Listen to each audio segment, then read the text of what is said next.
మన recipe cabbage wrap. Marination కోసం ముందు పన్నీర్ని ఇలా స్ట్రైట్ పీసెస్లా కట్ చేసుకొని అందులో హాఫ్ స్పూన్ జీలకర్ర పౌడర్, ధనియాల పౌడర్, పెప్పర్ పౌడర్, కొంచెం peri peri masala, half spoon chilli flakes and oregano, కొంచెం కారం, సాల్ట్, 2 స్పూన్స్ ఆయిల్, 2 గరిటెల కర్డ్ వేసి బాగా మిక్స్ చేసుకోవాలి.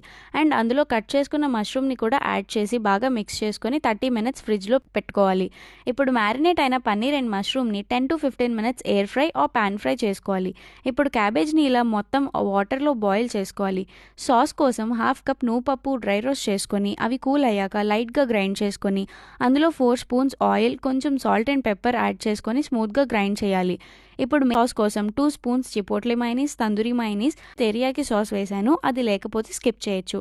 And normal mayonnaise, 1 spoon pepper, కొంచెం సాల్ట్ వేసి మిక్స్ చేసుకోవాలి. ఇప్పుడు బాయిల్ చేసుకున్న క్యాబేజ్ని ఇలా ఓపెన్ చేసి స్టెమ్ పార్ట్ కట్ చేసుకొని పన్నీర్, మష్రూమ్ని పెట్టుకొని సాసెస్ యాడ్ చేసుకొని వ్రాప్స్లో చుట్టేసి యమ్మీ అండ్ టమ్మీ చేసేయడమే.